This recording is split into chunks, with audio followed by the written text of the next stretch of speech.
Los Salmos Antiguo Testamento. Vengan, hijos, escuchen. Voy a enseñarles el temor del Señor.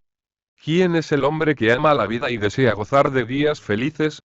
Guarda tu lengua del mal, y tus labios de palabras mentirosas.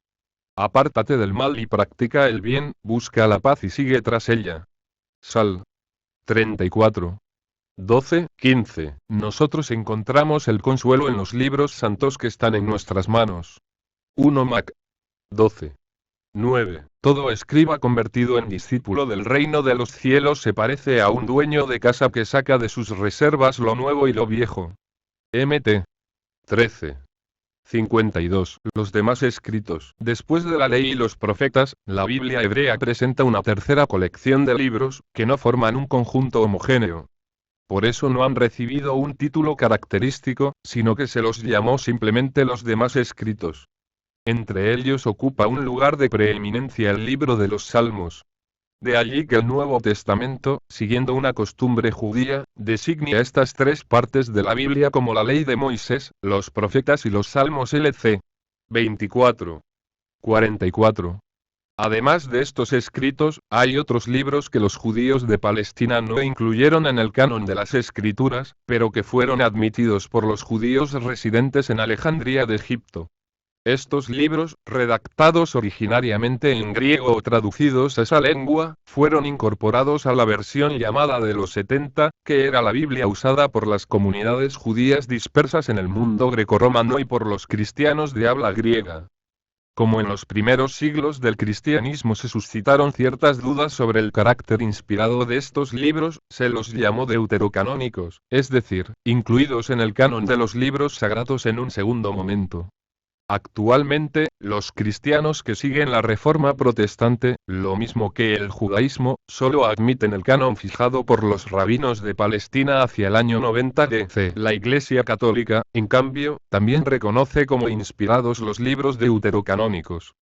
El grupo más representativo de estos escritos es el de los libros llamados sapienciales, a saber, Job, Proverbios, Eclesiastés, Eclesiástico y Sabiduría, aunque el género sapiencial también se encuentra en varios salmos y en otros libros de carácter didáctico, como los de Tobías y Baruch.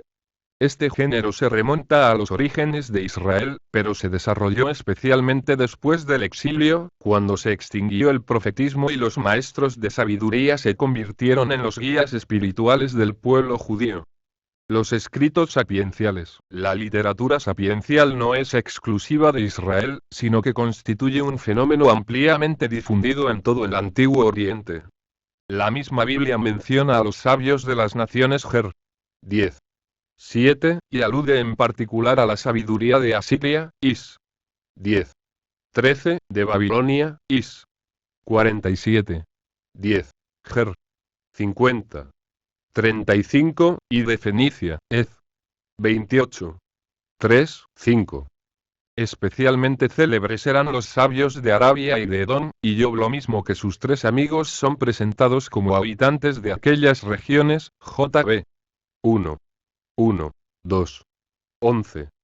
No menos renombrada era la sabiduría de Egipto, de donde procede un conjunto notable de escritos sapienciales, cuyos orígenes se remontan al 2800 AC. El rasgo más característico de la sabiduría oriental es su carácter eminentemente práctico. El sabio observa y escucha, está atento a la compleja trama de la vida y a las reacciones de los hombres. Él sabe que en la infinita variedad de los acontecimientos es posible descubrir un orden que es preciso conocer para actuar con éxito en la vida.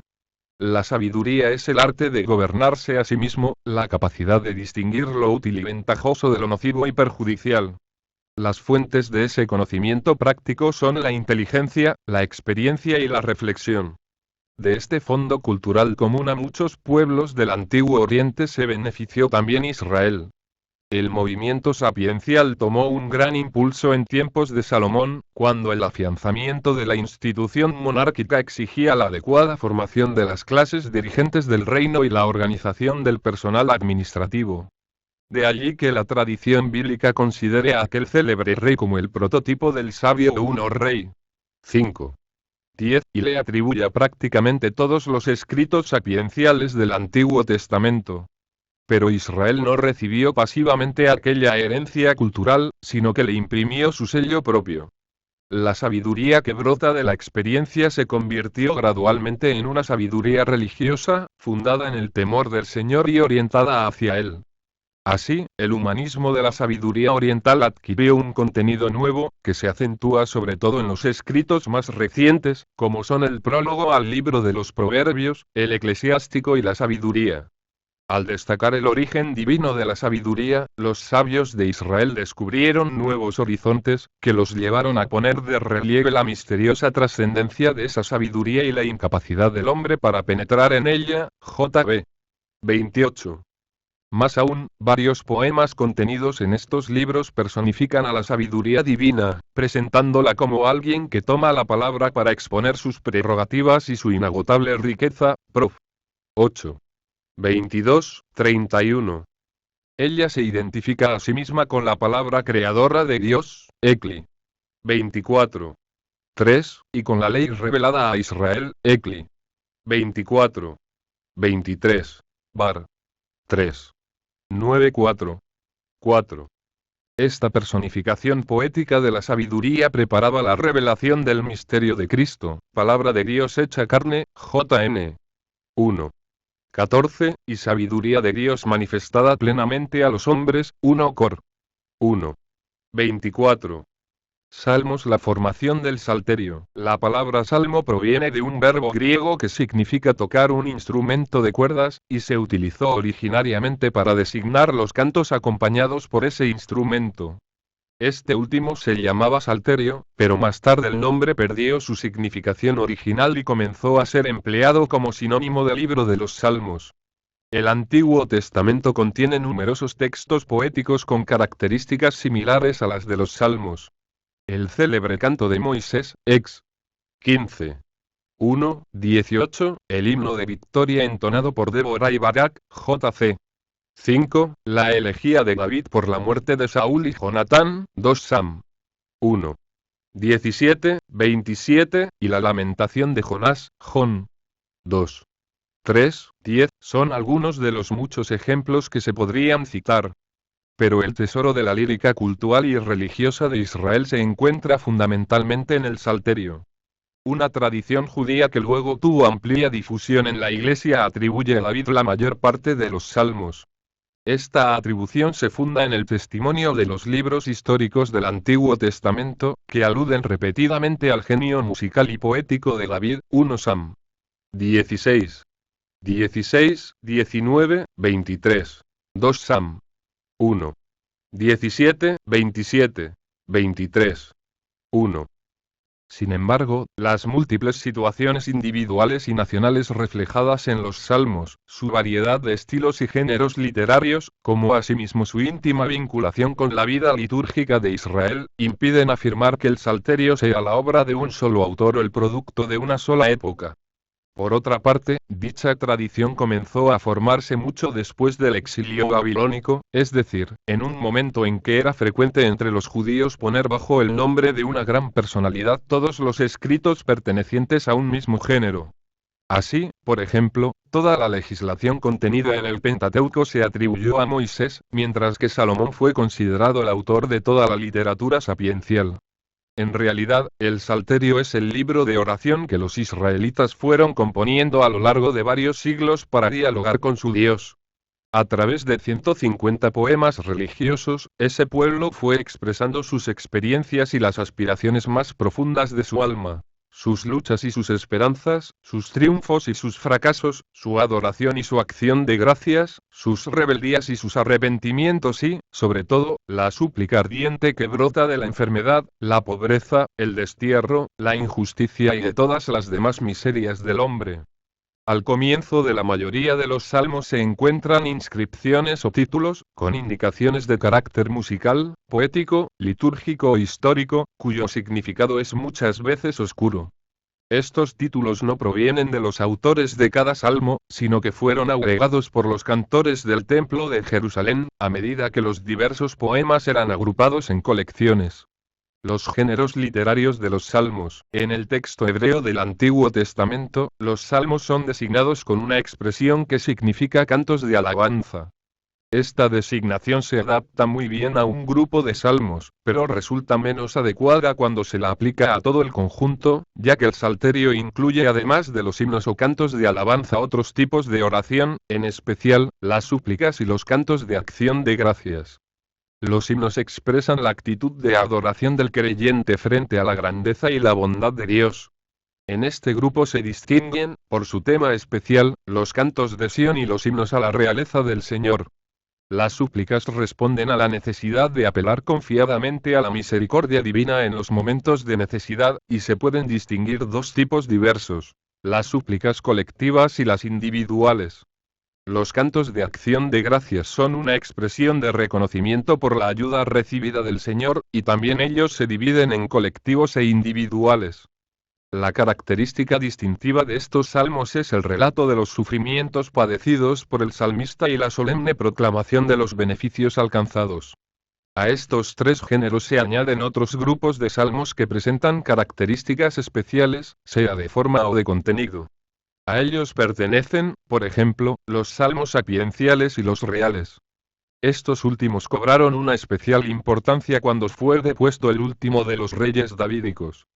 Releídos en sentido mesiánico, se descubrió en ellos un anuncio profético del día en que el Señor devolvería su antiguo esplendor a la dinastía davídica y establecería un reino más perfecto aún que el de David. Dentro de dicha perspectiva mesiánica, el Nuevo Testamento aplicó estos salmos a Jesucristo, el Mesías, nacido de la estirpe de David según la carne. Rom. 1. 3. Además, existen otras formas de salmos, llamadas mixtas o irregulares porque en ellas se mezclan diversos géneros.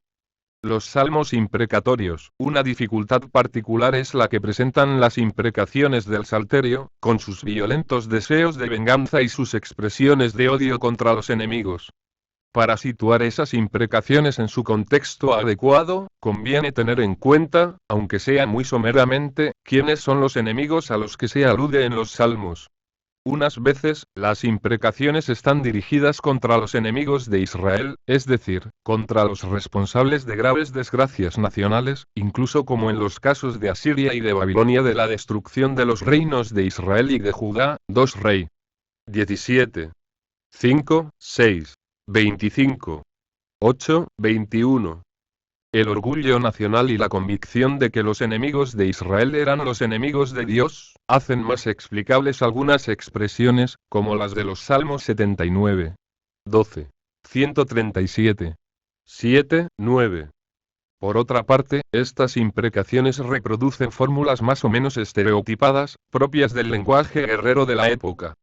Otras veces, los enemigos son todos aquellos que tenían al salmista por un pecador y veían en sus sufrimientos un castigo de Dios, debido a la perspectiva de retribución puramente terrena propia del Antiguo Testamento. Para esa mentalidad, todo sufrimiento era una consecuencia del pecado, y los que lo padecían estaban abandonados de Dios. Consciente de su inocencia, el salmista apela al Señor para que confunda a sus enemigos. Solo así se manifestaría la justicia de Dios y la inocencia de los justos, y no se podría dudar de la protección que el Señor concede a sus amigos. Finalmente, en otras ocasiones, los enemigos son los que persiguen y oprimen a los pobres y a los débiles. En esos casos, las imprecaciones, incluso las más violentas, revelan un ansia incontenible de justicia y un legítimo anhelo de liberación que nunca pierden actualidad. El uso cristiano del Salterio. Los primeros cristianos hicieron del Salterio su libro de oración por excelencia, si bien lo releyeron con un nuevo espíritu, a la luz del misterio pascual. Este hecho resulta particularmente significativo, si se tiene en cuenta que todos los otros elementos cultuales de la antigua alianza, el templo, el sacerdocio y los sacrificios, quedaron abolidos por Cristo, el verdadero templo, el sumo sacerdote y la única víctima agradable a Dios. Al conservar el uso de los salmos, los primeros cristianos no hicieron más que seguir el ejemplo de Cristo. Los salmos, en efecto, animaron su constante diálogo con el Padre. Un salmo expresa el sentido de su misión, en el momento de venir a este mundo. Sal. 40. 8, 9, citado en Ep. 10. 9. En sus peregrinaciones a Jerusalén, antes de iniciar su ministerio público, Jesús cantó los salmos graduales, LC. 2. 41, 42. En la última cena, entonó los salmos que recitaban los judíos al celebrar la cena pascual, Mt. 26. 30. Y en la cruz, él recurrió una vez más al salterio para expresar su dolor y su abandono confiado en las manos del Padre, Mt. 27. 46. LC. 23. 46. JN. 19. 28. Salmo 1. El salterio comienza con esta bienaventuranza, que es como el prólogo de todo el libro. La exclamación inicial feliz el hombre. Se explicita a lo largo del salmo mediante la contraposición de dos imágenes poéticas. El árbol desbordante de vitalidad simboliza la felicidad de los justos. La paja arrastrada por el viento representa la ruina final de los impíos. Así se expresa uno de los temas centrales del Salterio y de toda la Biblia. La conducta de cada hombre está sometida al juicio de Dios, y el mundo está gobernado por la justicia divina. Salmo 2. Este salmo real perteneció originariamente al ritual de la entronización de los reyes davídicos. Con gran fuerza poética y en progresión dramática, el salmista presenta 4 escenas sucesivas. A. La inútil rebelión de los reyes vasallos, vs. 1, 3. B. La reacción del Señor frente a los rebeldes, vs. 4, 6. C. La declaración del nuevo rey, el ungido del Señor, vs. 7, 9. D. El llamado a la reconciliación, con una amenaza a los rebeldes, vs. 10, 12. En el transcurso del tiempo, este salmo se fue enriqueciendo con motivos mesiánicos, y los primeros cristianos lo releyeron como un anuncio de la entronización celestial de Cristo en el momento de su resurrección y como una proclamación profética de su filiación divina. V. 7. Salmo 3. Rodeado de enemigos que tratan de quitarle la confianza en Dios. V. 3. El salmista se pone totalmente bajo la protección divina. Su confianza se funda en el recuerdo de la ayuda que recibió del Señor en circunstancias similares. Vs. 4, 5, 8. La multitud innumerable mencionada en el V7, literalmente, un ejército de 10.000, podría indicar que este salmo fue inicialmente la súplica de un rey o de un jefe militar, y que solo más tarde comenzó a ser recitado por el común de los fieles. La tradición cristiana, apoyándose en el V6, ha utilizado este salmo como oración de la mañana. Salmo 4. La experiencia personal de los favores recibidos, V. 2b, ha suscitado en el salmista una inalterable confianza en Dios, que hace maravillas por sus amigos, v. 4. Esta actitud confiada, única fuente de paz y alegría verdaderas, vs. 8, 9, le permite apelar a la ayuda divina en la dificultad presente, y dirigir una severa exhortación a los que dudan de Dios y se apartan de Él en el momento de la adversidad, vs.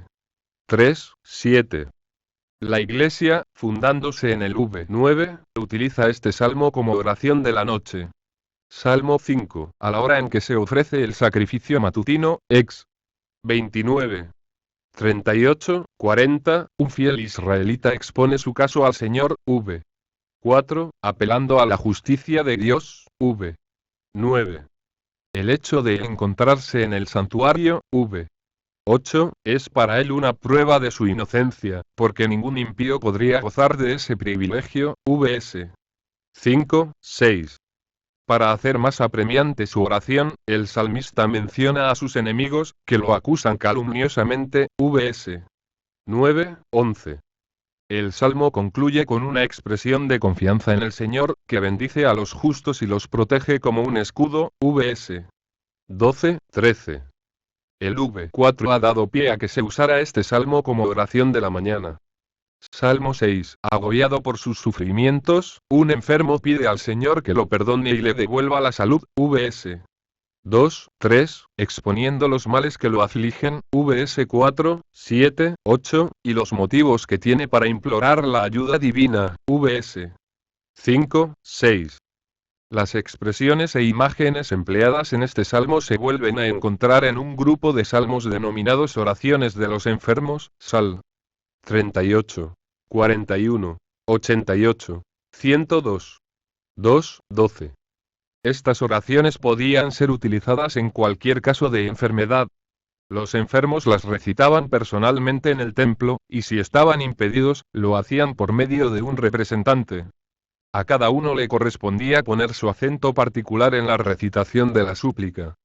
La tradición cristiana ha hecho de este salmo uno de los 7 llamados penitenciales Sal. 32, 38, 51, 102, 130, 143. Salmo 7, mediante una declaración que equivale a un juramento, vs. 4, 6, una persona acusada y perseguida se confiesa inocente delante del Señor y le ruega que lo libre de sus perseguidores, vs. 9, 10. El motivo de la acusación está descrito con bastante vaguedad, y ningún detalle permite identificar con exactitud a los perseguidores. Estos hechos parecen indicar que el salmo fue compuesto originariamente para el rito a que se hace alusión en 1 Rey 8. 31, 32. Cuando un inocente era amenazado de muerte y perseguido, podía refugiarse en el templo y someter su caso a la justicia de Dios. Con este fin, recitaba la fórmula contenida en este salmo o alguna otra similar, Sal. 17. 26. Al declarar su inocencia, no afirmaba estar libre de todo pecado, sino solamente del crimen que se le imputaba. Salmo 8. La alabanza contenida en este célebre himno expresa la intuición poético-religiosa del salmista, que contempla con ojos asombrados la obra de Dios en la creación. Su pensamiento se concentra en el hombre, realidad casi insignificante en comparación con la majestad del cielo, y objeto, al mismo tiempo, de una inexplicable solicitud por parte del Creador, v. 5. Ningún otro de los seres creados recibió una dignidad semejante a la de él, v. 6, y todas las cosas están sometidas a su dominio, vs. 7, 9.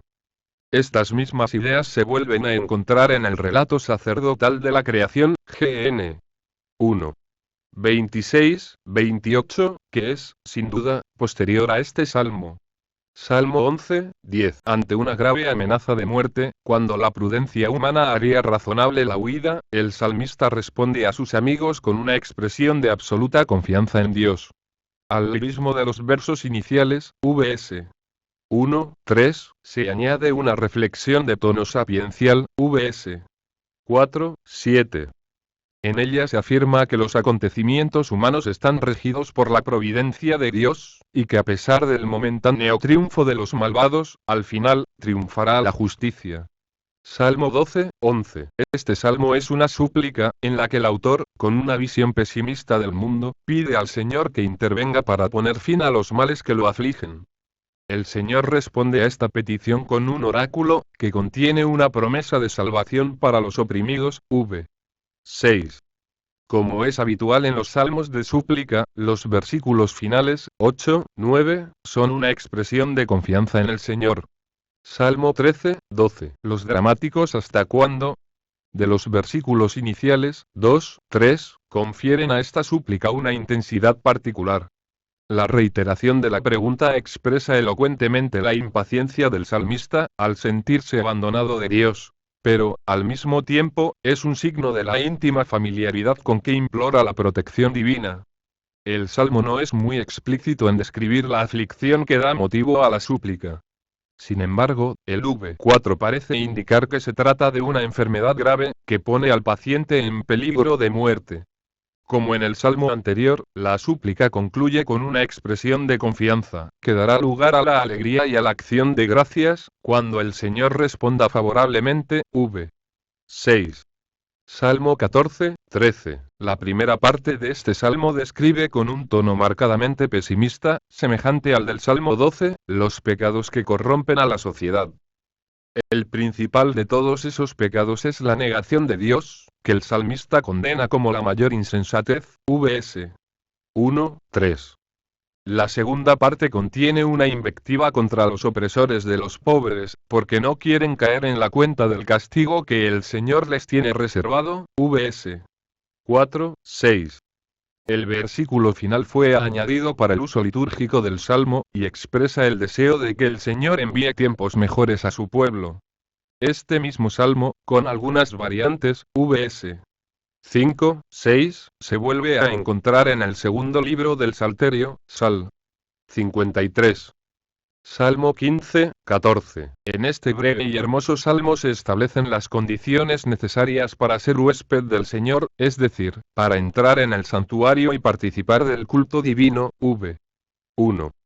Entre las condiciones exigidas, no se menciona ningún rito exterior, sino que todas tienen un carácter exclusivamente moral.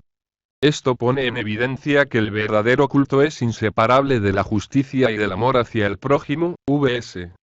2, 5. Salmo 16, 15. La confianza y el gozo profundo que brotan de la intimidad con Dios, son los sentimientos predominantes en este salmo. Los Vs.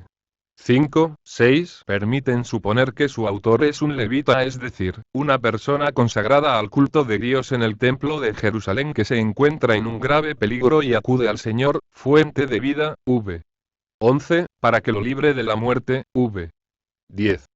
El Nuevo Testamento asigna a este salmo un sentido mesiánico, citándolo como un anuncio anticipado de la resurrección de Cristo. Vs. 8, 11. Salmo 17, 16. La situación en que se recitaba este salmo es idéntica a la que se describe a propósito del Salmo 7. Un inocente acusado y perseguido injustamente expone su caso al Señor en demanda de justicia.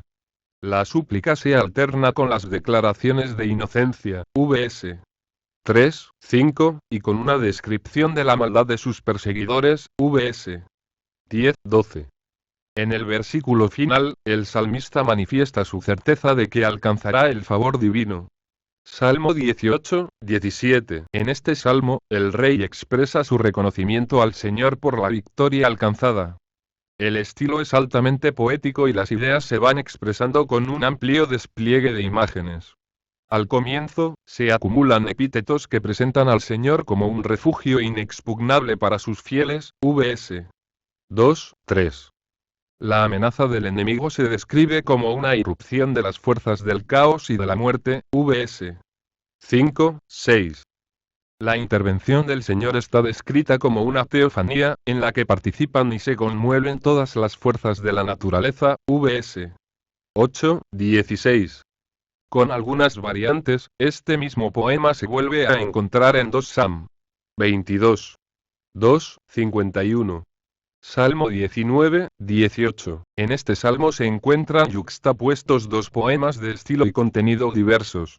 El primero es un himno de intensa vibración lírica, que celebra la gloria del Creador manifestada en la armonía y grandiosidad del firmamento, vs. 2, 7.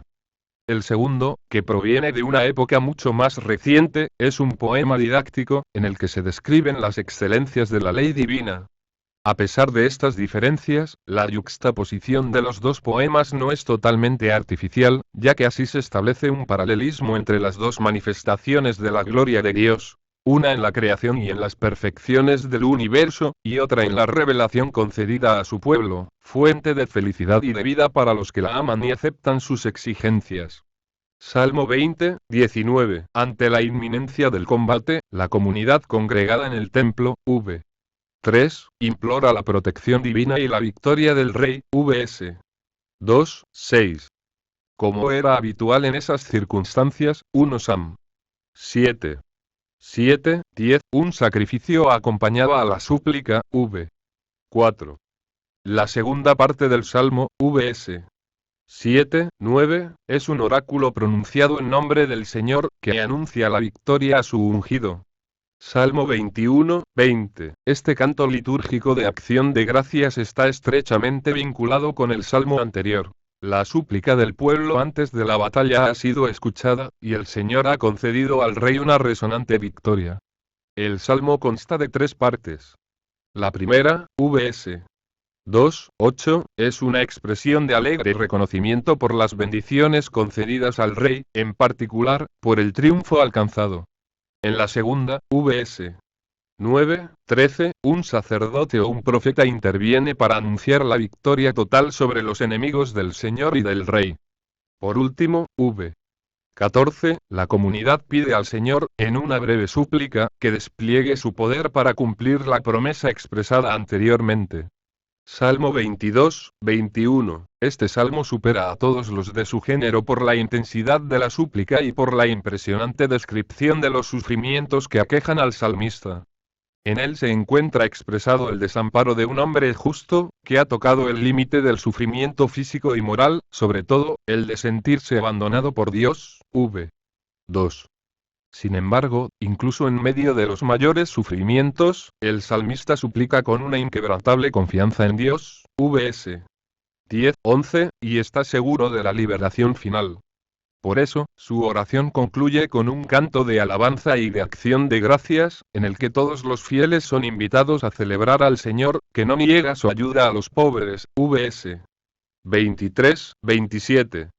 Este salmo ocupa un lugar excepcional en la piedad cristiana, porque Jesús, en el momento de la crucifixión, lo utilizó para expresar los tormentos de su agonía. Salmo 23, 22. Un sentimiento de profunda confianza en Dios, expresado en un lenguaje de incomparable belleza poética, es la característica de este salmo. En la primera parte, vs.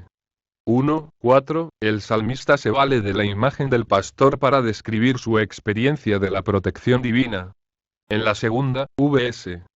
5, 6, los elementos simbólicos parecen entrecruzarse con la referencia a una situación concreta. El salmista, perseguido por sus enemigos, v. 5, se pone al amparo del Señor en el templo, v. 6, y allí el Señor le brinda su hospitalidad, haciéndolo partícipe de su mesa, v. 5. El Nuevo Testamento retoma la imagen del pastor para aplicarla a Cristo, el buen pastor que da la vida por sus ovejas, JN 10. La tradición de la Iglesia ha visto en este salmo una figura de los sacramentos de la iniciación cristiana. Salmo 24, 23. Este salmo consta de 3 partes, aparentemente inconexas. La primera es un breve himno al Creador, vs. 1, 2. La segunda, de tono sapiencial, enumera las condiciones morales que debe reunir el que se acerca al recinto sagrado, vs. 3, 6. En la parte final, vs. 7, 10, resuena un diálogo de 2 coros frente a las puertas del santuario. La vinculación de estas 3 partes aparece de inmediato, si se tiene en cuenta la acción litúrgica que servía de marco al salmo. La comunidad cultural, reunida procesionalmente a la entrada del templo, se disponía a ingresar en él con el arca de la alianza, trono del Rey de la Gloria. En ese momento, se dirigía a los fieles una instrucción, que venía inmediatamente después del himno inicial. El vibrante diálogo de los 2 coros confería particular solemnidad a la acción litúrgica. Salmo 26, 25. Víctima de una acusación injusta, el salmista busca un refugio en el santuario y allí apela al juicio de Dios. 1. Una declaración de inocencia vs. 4, 6, acompaña a la súplica, que concluye con la promesa de agradecer públicamente al Señor el beneficio recibido. 12. Por su contenido y por la circunstancia en que era pronunciado originariamente, este salmo es muy similar al Salmo 7. Salmo 27, 26. Este salmo consta de 2 partes íntimamente relacionadas. En la primera, vs. 1, 6, el salmista manifiesta con imágenes muy expresivas su inalterable confianza en el Señor, v. 3, y su anhelo de vivir en constante comunión con Él, v. 4. La segunda, vs. 7, 14, es una súplica en medio de la persecución, donde vuelve a ponerse de manifiesto ese mismo sentimiento de ilimitada confianza, v. 10. Salmo 28, 27. Ante la amenaza de un peligro mortal, el salmista suplica al Señor que responda favorablemente a sus ruegos, librándolo de la muerte, vs. 1, 3. No es fácil determinar con exactitud la índole del peligro a que se hace alusión en el Salmo, y podría pensarse tanto en una acusación injusta como en una enfermedad grave. Los vs. 6, 7 son un canto de acción de gracias, que el salmista entona anticipadamente, porque está seguro de recibir la ayuda divina. La súplica final por el rey y por todo el pueblo, vs. 8, 9, probablemente fue añadida más tarde, para el uso litúrgico del salmo. Salmo 29, 28. Este vibrante himno de alabanza celebra la majestad y el poder de Dios, que se manifiestan en el fragor de la tormenta. La voz del Señor es el trueno, que sacude con su ímpetu todas las fuerzas de la naturaleza. Vs. 3, 9. A la voz del Señor en esta teofanía cósmica, responde la alabanza litúrgica de toda la creación, expresada en una sola palabra: gloria. V. 9. Probablemente, este salmo es la adaptación de un antiguo himno cananeo en honor de Baal, el dios de las tormentas. Salmo 30, 29. Este salmo es un canto de acción de gracias después de una enfermedad grave. Vs. 2, 5, 13.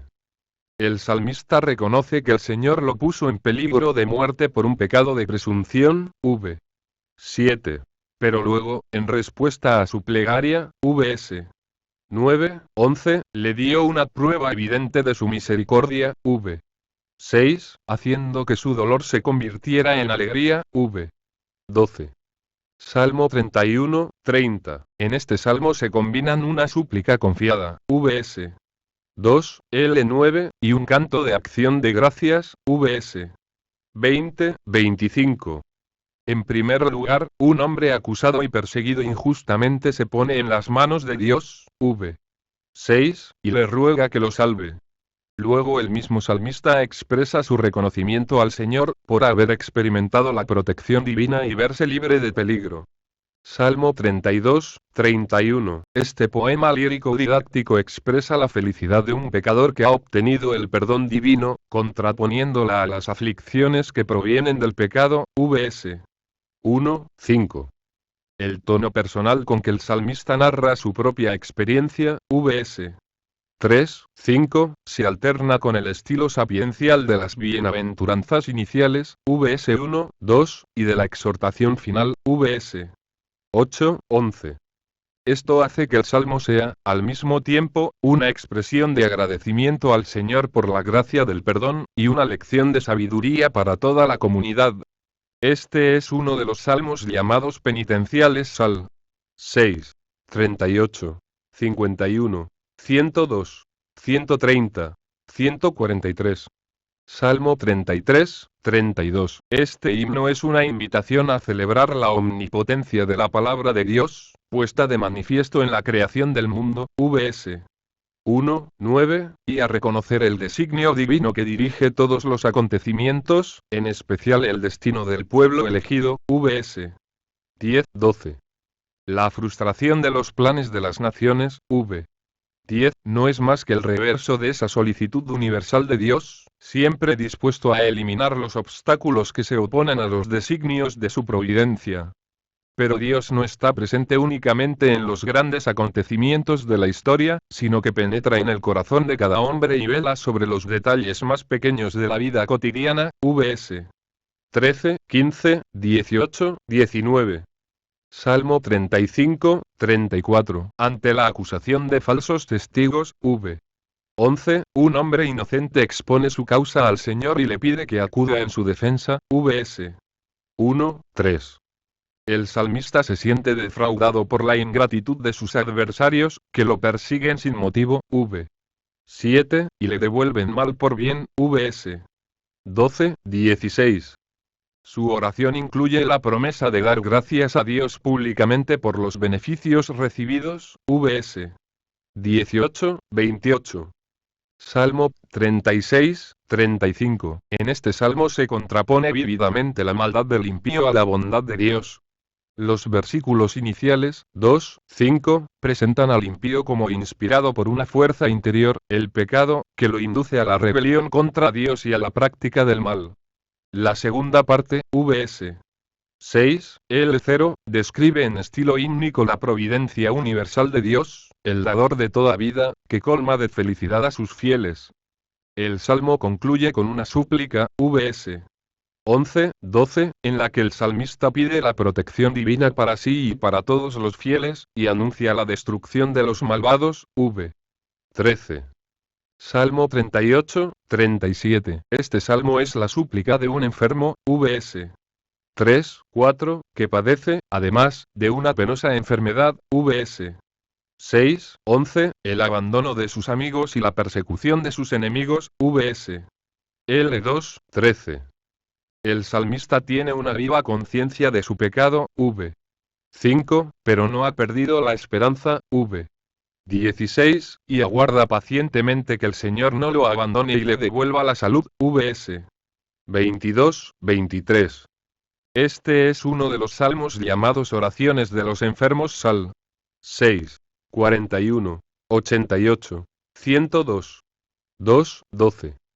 La tradición cristiana lo ha incluido en el grupo de los salmos penitenciales, Sal. 6, 32, 51, 102, 130, 143. Salmo 39, 38. Este salmo es como el estallido de una indignación largamente reprimida, vs. 3, 4. El diálogo del salmista con el Señor tiene un tono de amarga protesta, motivada por la intensidad del sufrimiento, v. 11, y por la reflexión sobre la caducidad de la vida, vs. 5, 7. Sin embargo, la confianza en Dios, v. 8, y el reconocimiento de los propios pecados, vs. 9, 12, hacen que predomine, en definitiva, la actitud de humilde sometimiento a los designios del Señor, v. 10. Salmo 40, 39. En este salmo se encuentran reunidos dos poemas de estilo y contenido diversos. El primero, vs. 2, 11, es un canto de acción de gracias por la liberación de un peligro grave. El segundo, vs. 14, 18, es una súplica para pedir la ayuda divina en un momento de desgracia, y se vuelve a encontrar en el Salmo 70, en forma independiente. Los vs. 12, 13 sirven de lazo de unión entre estas dos partes, que originariamente estaban separadas. Salmo 41, 40. La nota característica de este salmo es el preludio sapiencial que antecede a la acción de gracias por la salud obtenida, vs. 2, 4. El salmista recuerda su penosa enfermedad y la súplica que dirigió al Señor en medio de su dolor. Al describir sus padecimientos, más que el dolor físico, acentúa el dolor moral que causan la ingratitud, la maledicencia y la hipocresía, vs. 5, 11. El Señor accedió a su súplica, y en esto él reconoce el amor que le ha manifestado, vs. 12, 13. Este es uno de los salmos llamados oraciones de los enfermos, Sal. 6, 38, 88, 102, 2, 12. Salmo 42, 41. La unidad temática, el estilo y la repetición del mismo estribillo a intervalos regulares, 42. 6, 12, 43. 5, indican que los salmos 42 y 43 forman un mismo poema. En él se armonizan admirablemente la hondura del sentimiento religioso y la eficacia de la expresión lírica. El V7 indica que el autor del salmo, probablemente un levita, se encuentra lejos de la Tierra Santa, en las cercanías del monte Hermón, y suspira por volver a gozar de la presencia divina en el santuario de Sión. A pesar de sentirse olvidado de Dios, 42. 10. El salmista no ha perdido la esperanza, y confía en que el Señor volverá a guiar sus pasos hasta su santa montaña, 43. 3. Salmo 43, 42, Salmo 44, 43. En un momento de grave crisis nacional, consecuencia de una derrota, Israel se dirige al Señor para implorar su ayuda. El recuerdo de las antiguas victorias, vs. 2, 9, y su contraposición con la calamidad presente, vs. 10, 17, confiere mayor dramatismo a la súplica. La alternancia entre el singular y el plural, vs. 5, 6, 7, 8, indica que el salmista, en alguna medida, encarna el destino de toda la nación. Esta es una de las características propias del rey, y por eso se puede pensar que es él quien pronuncia la súplica, como representante de todo el pueblo. Las audaces afirmaciones de los vs. 18, 22 proporcionan un valioso indicio para fijar la fecha de composición del salmo. El Señor permitió la derrota de su pueblo en un momento en que éste se mantenía fiel a la alianza. El momento histórico que mejor responde a esta circunstancia es el largo reinado de Ezequías, II rey. 18, 20, época de reforma religiosa y de tenaz oposición a la idolatría. Salmo 45, 44. Este bellísimo canto nupcial fue compuesto en ocasión del matrimonio de un rey israelita con una princesa extranjera. En la primera parte del Salmo, vs. 2, 10, el poeta se dirige al rey para exaltar sus virtudes y exhortarlo a luchar por la justicia, en defensa de su pueblo. La segunda parte, vs. 11, 17, está dedicada a la esposa. Luego de invitarla delicadamente a que sepa ganarse el corazón del rey, el salmista describe su belleza y el esplendor de su cortejo. El versículo final, 18, tiene un sentido mesiánico y, sin duda, fue agregado más tarde, cuando se releyó todo el Salmo como una descripción profética del Mesías. Así lo utilizan el Nuevo Testamento, Ep. 1. 8, 9, y la tradición cristiana. Salmo 46, 45. Este canto triunfal contiene una admirable profesión de confianza en el Señor, que está presente en medio de su pueblo, vs. 4, 8, 12, como una fortaleza inexpugnable, v. 2. El lugar privilegiado de esa presencia divina es la ciudad de Dios, v. 5, Jerusalén, con su templo de Sión que el mismo Señor eligió como morada, Sal. 132. 13. Desde allí él manifiesta su poder, para asegurar la prosperidad y la paz de su pueblo, vs. 5, 10, y para librarlo de todos los peligros, vs. 3, 4, 6. Este salmo, junto con los salmos 48, 76, 87, pertenece a un grupo de poemas cultuales, que celebran los privilegios de la ciudad de Dios, y por eso se denominan cantos de Sión. Salmo 47, 46. El tema de este himno es la realeza universal del Señor, vs. 3, 7, 9, puesta de manifiesto victoriosamente cuando Él entregó en herencia a su pueblo la tierra prometida, vs. 4, 5. En la vibrante aclamación del V6, se percibe el eco de una liturgia de entronización del Arca de la Alianza en el santuario de Sión. Cuando se fue perdiendo el recuerdo de esta fiesta, el salmo se aplicó al triunfo final de Dios y a la implantación definitiva de su reino.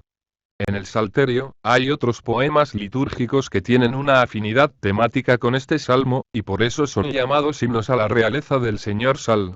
93, 96, 99. Salmo 48, 47. Este vibrante poema, lo mismo que el Salmo 46, es una expresión de fe y de confianza en el Señor, cuya presencia en el templo de Sión hacía de Jerusalén la ciudad de Dios. V. 9, y era una garantía de seguridad para Israel. V. 4. Los vs. 5, 8 parecen ser, más que la descripción de un hecho histórico determinado, 2 Rey. L9. 35, la representación poética de todos los peligros que podían amenazar a la ciudad santa, y que ella debía desafiar confiadamente, porque el Señor era su baluarte inexpugnable. Los versículos finales, L3, L5, son un canto procesional, dirigido a los peregrinos que iban a Jerusalén con motivo de las grandes festividades, ex. 23. L4, L7. Este salmo, junto con los salmos 46, 76, 87, pertenece al grupo de los llamados cantos de Sión. Salmo 49, 48. Este salmo didáctico alude repetidamente al temor que experimentan los pobres, cuando comparan su propia miseria con la felicidad de los poderosos, vs. 6, 7, 17. Dicho temor está motivado por la aparente contradicción entre ese estado de cosas y la justicia de Dios en el gobierno del mundo. Sal. 37, 73. Para responder a esa inquietud, el salmista recuerda que nadie podrá asegurarse la inmortalidad por medio de sus riquezas, vs. 8, 10. Todos los hombres son iguales ante la muerte, v. 11, y los ricos no llevarán sus bienes a la tumba, v. 18. Además, los justos se verán libres de todo grave peligro, v. 16, mientras que un desastre final espera a los malvados, vs. 12, 15. El salmo no contiene ninguna referencia clara a la vida eterna. Solo esta proporcionará más tarde la clave para resolver adecuadamente el enigma planteado en el V5. Salmo 50, 49. La parte central de este salmo está constituida por la acusación que Dios dirige a su pueblo, para reprocharle su infidelidad a la alianza. El reproche está precedido por la descripción de la teofanía cultural, en la que el Señor se manifiesta como acusador y como juez. Vs. 1, 6. El motivo de la acusación es la infidelidad de Israel a las exigencias morales de la alianza. Vs. 16, 20, no compensada por la observancia de prácticas cultuales puramente exteriores. Vs. 8, 15. La advertencia final, Vs 21, 23, es una amenaza para los que se obstinan en el mal camino, y una promesa de salvación para los fieles. Salmo 51, 50. Este salmo, designado tradicionalmente con el nombre de Miserere, es la súplica penitencial por excelencia. El salmista es consciente de su profunda miseria, v. 7, y experimenta la necesidad de una total transformación interior, para no dejarse arrastrar por su tendencia al pecado, v. 4. Por eso, además de reconocer sus faltas y de implorar el perdón divino, suplica al Señor que lo renueve íntegramente, creando en su interior un corazón puro. V. 12. El tono de la súplica es marcadamente personal, y en el contenido del salmo se percibe la influencia de los grandes profetas, en especial de Jeremías, 24. 7, y Ezequiel, 36. 25, 27. En él se encuentra, además, el germen de la doctrina paulina acerca del hombre nuevo. Col. 3. 10. F. 4. 24. Este es uno de los salmos llamados penitenciales. Sal. 6. 32. 38. 102. 130. 143.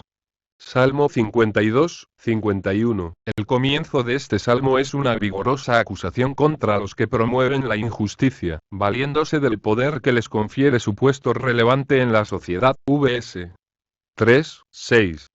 En la denuncia se percibe un acento profético, y la culminación de la misma es el anuncio del castigo que el Señor tiene reservado a los que obran de esa manera. V. 7. El justo, en cambio, puede vivir confiadamente bajo la protección de Dios. V. 10. Salmo 53, 52, con algunas leves modificaciones. V. 6. Este salmo es una repetición del Salmo 14, y en él se describen los pecados que corrompen a la sociedad. Vs. I-4, y se lanza una invectiva contra los opresores de los pobres. Vs. 5, 6. Salmo 54, 53. Esta breve oración es una súplica para pedir la protección divina en medio de la opresión. V. 5. La petición está acompañada de una profesión de fe y de confianza en el Señor, que es el sostén y el defensor de sus fieles. V. 6. El salmista concluye con la promesa de ofrecer un sacrificio de acción de gracias y de testimoniar públicamente la bondad del Señor. V. 8. Salmo 55, 54. En esta lamentación, un hombre calumniado y perseguido manifiesta su dolor, más que por el odio de sus adversarios, por la traición de un amigo. Vs. 13, 15. Los Vs. 7, 9 contienen una exclamación bellamente poética, en la que el salmista expresa su deseo de encontrar un refugio en la soledad, para verse libre de los males que lo afligen. En la parte final del salmo, predominan los sentimientos de confianza en Dios. Vs. 17, 19, 23. Salmo 56, 55. Un hombre perseguido implacablemente. V. 9. Apela al poder de Dios para que lo libre de sus adversarios. No obstante la gravedad del peligro. Vs. 2, 3, 6, 7. El salmista no pierde la fe en el Señor. V. 5, y espera confiadamente el momento de su liberación. Vs. 10, 12. En la seguridad de ser escuchado por Dios, promete darle gracias públicamente por el beneficio recibido. Vs. 13, 14. Salmo 57, 56. El estribillo de los Vs. 6 y 12 sirve de conclusión a las dos partes que componen este salmo. La primera, vs. 2, 5, es la súplica de un hombre perseguido, que se refugia en el Señor para verse libre del peligro. La segunda, vs.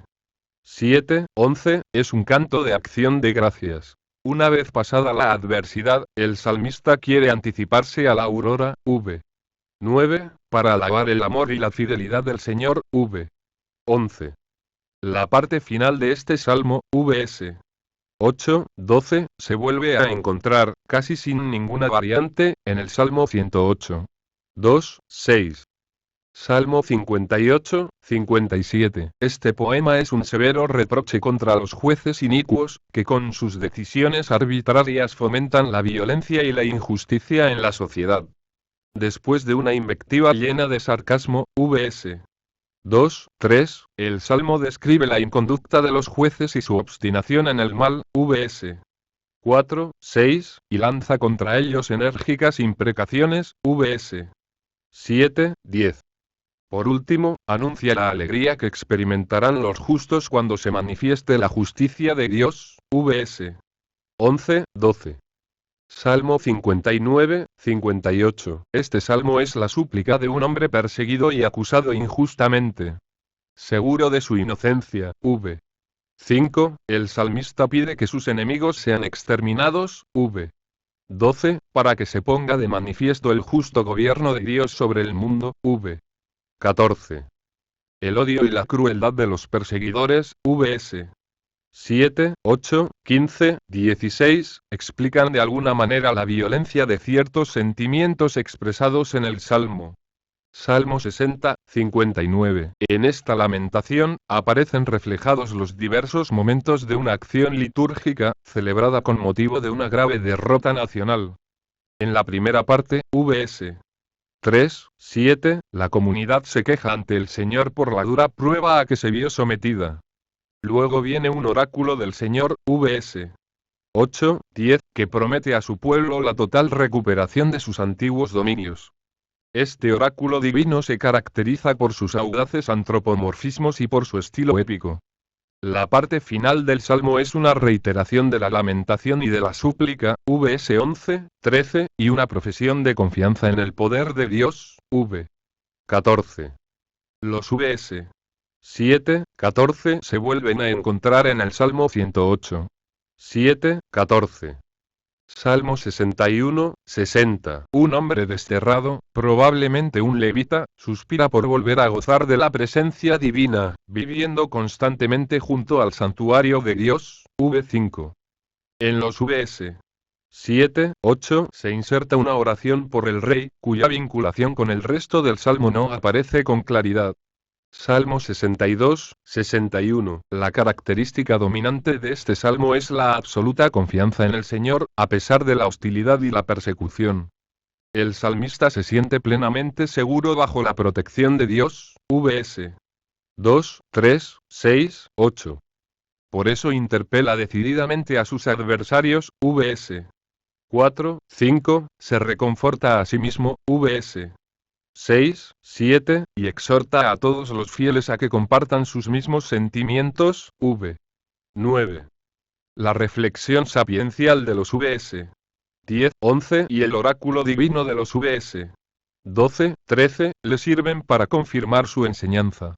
Salmo 63, 62. Un profundo anhelo de Dios, bellamente expresado con la imagen de la tierra sedienta, v. 2, es el sentimiento que domina todo este salmo.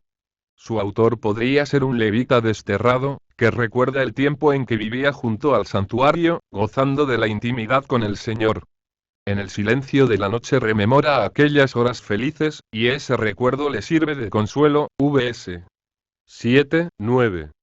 El versículo final indica que el salmista identifica su propia suerte con la de todo su pueblo, representado en la persona del rey.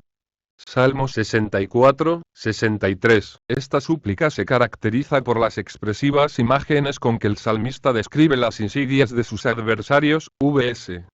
2, 7, y la intervención victoriosa del Señor en defensa de la justicia, vs. 8, 9. En la parte final del Salmo, se presenta el castigo de los malvados como un saludable llamado a la reflexión, v. 10, y como un motivo de alegría y seguridad para los que viven rectamente, v. 11. Salmo 65, 64. En este canto de acción de gracias, la comunidad expresa su ferviente alabanza y reconocimiento al Señor por todos los beneficios recibidos de sus manos. La primera parte, vs. 2, 5, insiste en la bondad de Dios, que escucha desde su templo las oraciones de los fieles, v. 3, y se muestra siempre dispuesto a perdonarlos, v. 4. La segunda, vs. 6, 9, evoca el poder creador del Señor y sus obras admirables en la naturaleza y en la historia, con acentos marcadamente universalistas, v. 6. La parte final del Salmo, vs. 10, 14, es de un delicado lirismo, y celebra al Señor como fuente de vida e inagotable fecundidad. Salmo 66, 65. La primera parte de este salmo consta de un himno coral, vs. 1, 7, y de un canto comunitario de acción de gracias, vs. 8, 12, cuyo tema central son las maravillas que realizó el Señor en el Mar Rojo y en el río Jordán, v. 6. La segunda parte, vs. 13, 20, difiere sensiblemente de la anterior. Ya no habla la comunidad, sino un individuo, que se presenta delante del Señor en el templo, para ofrecer un sacrificio de acción de gracias y dar testimonio de los favores recibidos. Salmo 67, 66. En esta hermosa oración, compuesta para celebrar la recolección de las cosechas, ex. 23. 16. La comunidad agradece al Señor los frutos de la tierra, v. 7. Además, le suplica que renueve constantemente sus bendiciones, a fin de que todos los pueblos reconozcan en el Dios de Israel al único Dios, vs. 2, 3. Esta perspectiva universalista se destaca particularmente en el estribillo, que se repite en los vs. 4 y 6. Salmo 68, 67. Este canto de victoria rememora la gesta que realizó el Señor, cuando condujo triunfalmente a su pueblo desde el Sinaí hasta el monte Sión, vs. 8, 9, 18, 19. En torno de esta idea central, se agrupan varios temas afines, expresados en un lenguaje acentuadamente poético y cargado de alusiones mitológicas. Las estrofas se suceden sin conexión aparente. Pero esto se debe, en parte, a que el texto del Salmo corresponde a las diversas etapas de una liturgia procesional. Salmo 69, 68. Esta angustiosa lamentación tiene muchos rasgos comunes con el Salmo 22, en especial, la dramática descripción de la enfermedad y los sufrimientos que dan motivo a la súplica, vs. 2, 5. Entre estos últimos, el salmista menciona particularmente el desprecio de que es objeto por su fidelidad a la causa de Dios y su amor hacia el templo, vs. 8, 13. Así hace presente al Señor que su enfermedad pone en juego el honor divino, porque si él muere, todos los fieles quedarán expuestos a la burla de sus enemigos, v. 7. Los vs. 36, 37 indican que el salmo fue compuesto poco tiempo después del exilio babilónico. Salmo 70, 69. En este salmo se repite, con muy pocas variantes, la súplica del Salmo 40. 14, 18. Salmo 71, 70. Un anciano gravemente enfermo acude al Señor para que no lo abandone en los penosos días de su vejez, vs. 9, 18. En lugar de describir minuciosamente los dolores que lo afligen, el salmista reitera sus expresiones de fidelidad y confianza en Dios, vs. 3, 5, 8, 19, y su promesa de proclamar los beneficios recibidos, para ejemplo de los más jóvenes, v. 18. Salmo 72, 71. Esta súplica en favor del rey, v. 1, fue compuesta probablemente para el día de su entronización. En ella se describe, con imágenes muy expresivas, la función vital del rey en el seno de la comunidad. La nación no podía gozar de bienestar y prosperidad, si el rey no aseguraba el orden social mediante un gobierno justo. Su justicia debía beneficiar, sobre todo, a los miembros más indigentes de la comunidad, vs. 2, 4, 7, 12, 14. Posteriormente el salmo recibió una interpretación mesiánica, y se releyó como una descripción profética del rey Mesías. Salmo 73, 72. El tema central de este salmo es el doloroso enigma que plantea a los justos la comparación entre sus propios sufrimientos, vs. 13, 14, y la felicidad de que gozan los impíos, vs. 4, 12. El mismo tema, característico de los escritos sapienciales, es tratado también en los Salmos 37, 49. Pero aquí el autor del Salmo no se expresa con la serena objetividad de los sabios, sino que da un testimonio de su experiencia personal, exasperado por lo que consideraba una injusticia de parte de Dios, vs. 21, 22, estuvo a punto de extraviarse, v. 2, hasta que una visita al santuario, v. 17, le hizo experimentar con extraordinaria intensidad la cercanía de Dios, y así comprendió lo que significa estar alejado de él, v. 27. El final del salmo es de un contenido casi místico. El salmista manifiesta que su único anhelo es vivir en intimidad con Dios.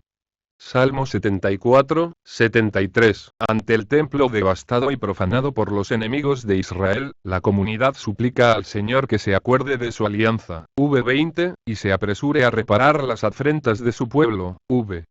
21. Para hacer más apremiante la súplica, se evocan las proezas que realizó el Señor, cuando rescató a Israel de la esclavitud y lo convirtió en su herencia, v. 2. En medio de la súplica, se intercala un himno al Dios Creador, vs. 12, 17, que tiene por finalidad contraponer el poder manifestado en el momento de la creación y su desconcertante silencio presente.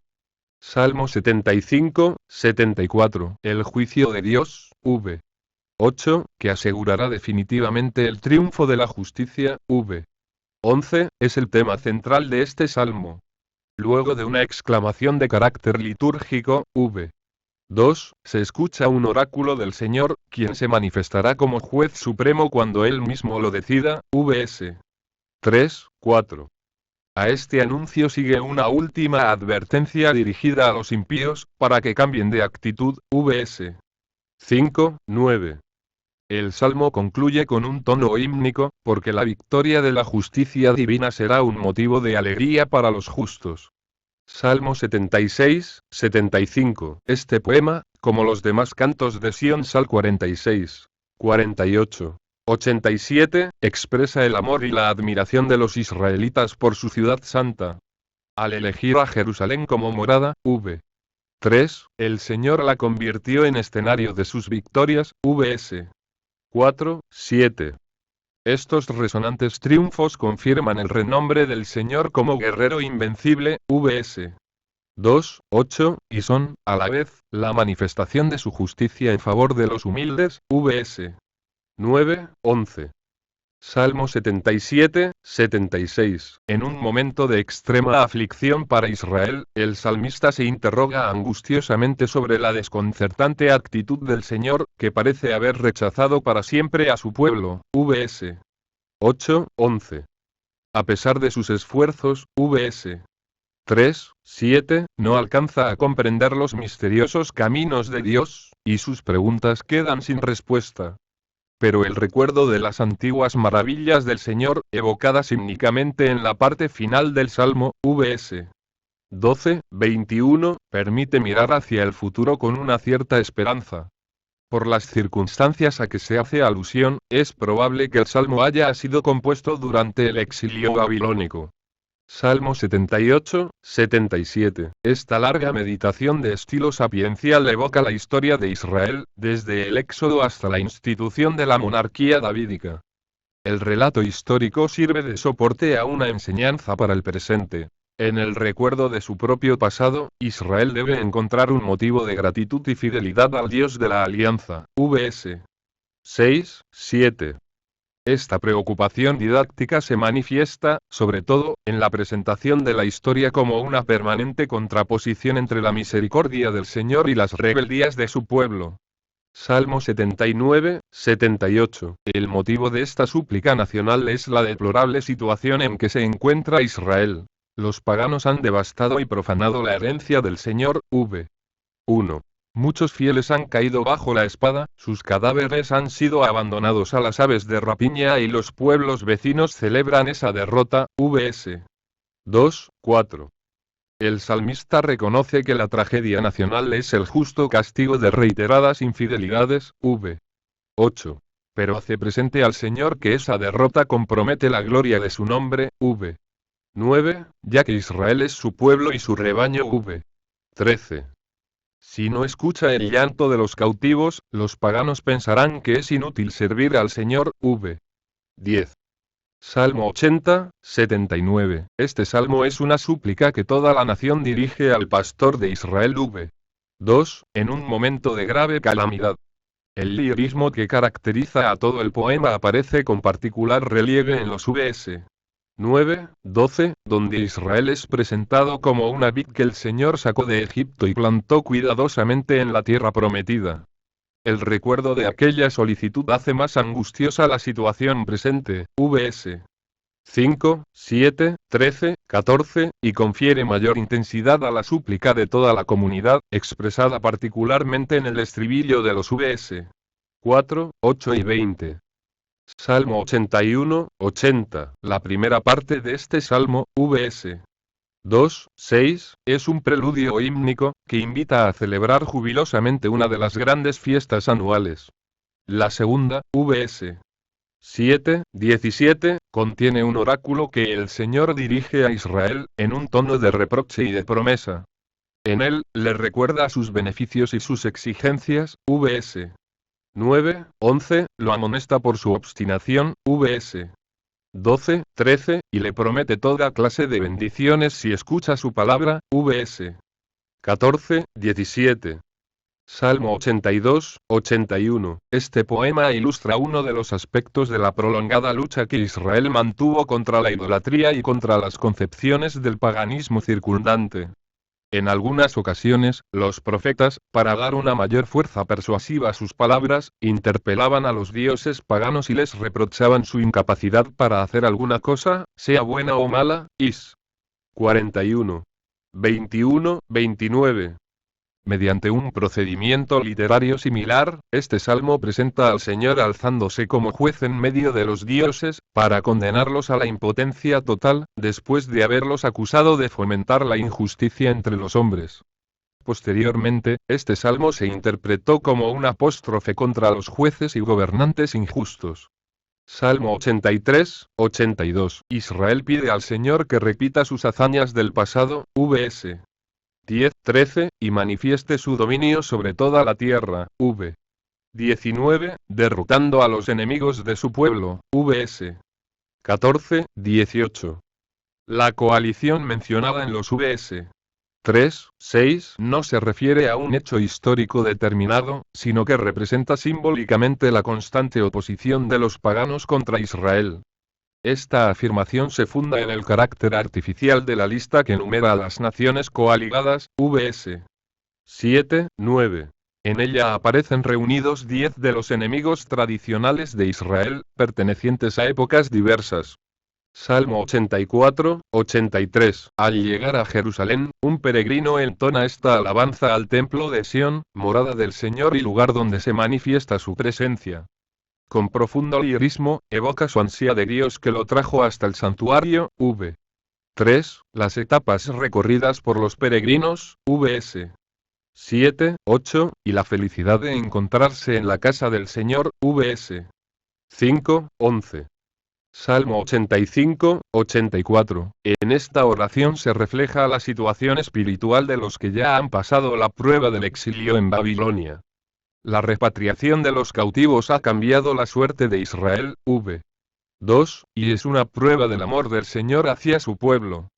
Pero los vaticinios proféticos, Is. 60. 2, no se han cumplido plenamente, y la reconstrucción nacional se realiza en medio de las más duras penalidades. Por eso la comunidad suplica al Señor que manifieste su misericordia y le conceda la salvación. V. 8, es decir, que lleve a su pleno cumplimiento la obra comenzada. La última parte del Salmo, Vs. 9, 14, es un oráculo profético, que contiene la respuesta divina a la súplica del pueblo y anuncia la definitiva restauración de Israel, en una era de justicia y prosperidad. Salmo 86, 85. Este salmo es la oración de un pobre V1, que se abandona a la misericordia y al poder de Dios en medio de un grave peligro, vs. 7, 14. Para fundamentar su petición, el salmista no describe dramáticamente la intensidad de sus sufrimientos, como suele suceder en las súplicas del Salterio, Sal 22, 41, 69, 88, sino que apela con esperanzada insistencia a la bondad infinita de Dios, vs. 5, 13, 15, 17. Salmo 87, 86. Es probable que este canto de Sión Sal 46, 48, 76, haya sido interpretado de distintas maneras en épocas diversas. En su forma original, parece estar dirigido a los peregrinos que llegaban a Sión, vs. 1, 2, de todas las regiones de la diáspora judía, para anunciarles que también ellos debían sentirse como nacidos en Jerusalén. Más tarde, por influencia de algunos oráculos proféticos, Is. 2. 2, 4. Zac. 8. 20, 23, el salmo fue releído con una perspectiva mesiánica y universalista. Jerusalén estaba llamada a ser el centro espiritual de todas las naciones, y hasta los más encarnizados enemigos del pueblo elegido, Egipto, Babilonia, Tiro, Filistea y Etiopía, v4, tendrían que reconocer al Dios de Israel y considerarse ciudadanos de la ciudad santa, v6. Salmo 88, 87. Esta lamentación, sin duda, la más triste de todo el Salterio, refleja admirablemente las ideas del Antiguo Testamento sobre la enfermedad, la muerte y el más allá. Entre la enfermedad y la muerte hay solo una diferencia de grado, porque en ambos casos están obrando los mismos poderes hostiles a la vida, vs. 16, 18. Al verse privado de todos los motivos de felicidad y, en especial, de la comunión con los demás, vs. 9, 19, el enfermo se siente sumergido en el reino de la muerte v12, cuyas características describen los vs. 6, 8. En esta penosa situación, y sin manifestar ningún sentimiento de esperanza, el salmista pide al Señor que le devuelva la vida porque los muertos no pueden alabar a Dios, vs. 11-13. La fe en la resurrección y en la vida futura ilumina con una nueva perspectiva el misterio del dolor, tan elocuentemente expresado en este salmo, que pertenece a los llamados oraciones de los enfermos Sal 6, 38, 41, 102, 2, 12. Salmo 89, 88. La evocación de las promesas hechas por el Señor a David, que constituye la parte central de este magnífico poema, sirve de base a la súplica por el rey, en un momento de grave humillación para la dinastía davídica. Con esta visión global del Salmo, es fácil percibir la conexión entre sus diversas partes. El breve preludio, v2, seguido de una alusión a la alianza davídica, vs. 3, 5, y de un himno al Creador, vs. 6, 19, introduce un oráculo divino, vs. 20, 38, que anuncia los privilegios de David y su dinastía. La situación que describen los versículos siguientes, 39, 46, es el reverso de esas antiguas promesas, y por eso el rey suplica al Señor que vuelva a manifestarle su amor y su fidelidad, vs. 47, 52. Salmo 90, 89. La súplica contenida en este salmo está motivada por largos años de penosos sufrimientos. En ella, la comunidad de Israel ruega al Señor que le conceda una alegría comparable a las tribulaciones vividas hasta el presente, vs. 13, 15. El salmo no apunta específicamente a una situación particular, hambre, sequía o guerra, sino que parece referirse, de manera general, a las penalidades cotidianas, tanto de los individuos como de la nación. Por eso, la súplica va precedida de una profunda meditación sobre la precariedad y la miseria de la vida humana, contrapuesta a la eternidad y soberanía de Dios, vs. 2, 10. La conclusión del salmista es que la verdadera sabiduría consiste en reconocer la brevedad de la vida, v. 12. El verso inicial confiere a todo el salmo un tono de esperanzada confianza. Salmo 91, 90. Una sola idea se repite a lo largo de todo este salmo. Los que se refugian en el Señor pueden afrontar confiadamente cualquier dificultad, porque cuentan con la constante y eficaz protección divina. Muchas expresiones tienen evidentemente un carácter hiperbólico, por ejemplo la del V13, y solo pretenden destacar la excepcional providencia con que el Señor cuida de sus fieles. En la parte final del Salmo, vs. 14, 16, un oráculo divino confirma la enseñanza del salmista.